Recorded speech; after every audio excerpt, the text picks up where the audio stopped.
Urdu point کی videos دیکھنے کے لیے ہمارا چینل سبسکرائب کیجیے اور بیل کے آئیکن پر کلک کیجیے تاکہ آپ ہماری تمام آنے والی ویڈیوز سے باخبر رہ سکیں۔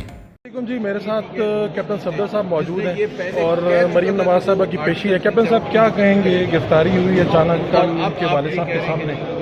جی میں یہ سمجھ رہا ہوں کہ یہ گرفتاری نہیں ہوئی، یہ صرف نواز شریف صاحب کو ٹارچر کرنے کے لیے بتایا گیا ہے کہ ہم یہ بھی کر سکتے ہیں، اور آج جو پیغام مقبوضہ کشمیر میں پہنچے گا کہ ایک نہتی لڑکی نے جب کشمیر کا مقدمہ لے کر سرگودا پہنچی اور 14 اگست کو جس نے یوم سیاہ منانا تھا آزاد کشمیر کے اندر انڈیا کے خلاف، اس کو پابند سلاسل کر دیا گیا ہے۔ اس کو پابند سلاسل اس لیے کر دیا گیا ہے کہ یہ کشمیری نہتے کشمیریوں کی آواز نہ اٹھا سکے۔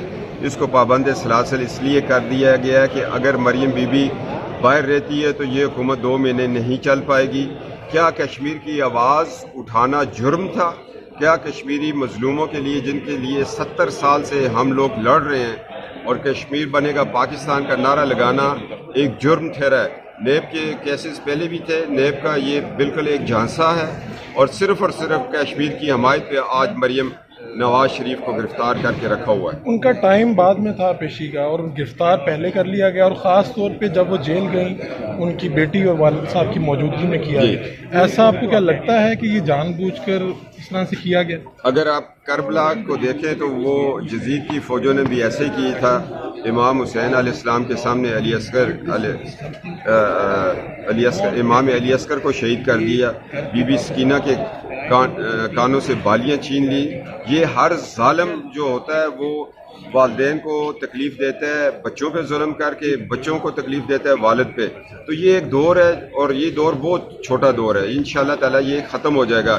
نواز شریف صاحب کا آج تک سیاسی حریف خاندانی رہا ہے، اس دفعہ وہ ایک غیر خاندانی سے اس کا پالا پڑ گیا ہے، تو پھر ایسے تو اوچھے کٹوں پہ وہ آئے گا بندہ۔ کیپٹن صاحب جب نواز شریف صاحب پابند سلاسل ہوئے تو متبادل قیادت کے طور پہ مریم نواز صاحبہ سامنے آئی، اور انہوں نے کراؤڈ بھی جمع کیے، بہت بڑے بڑے جلسے کیے۔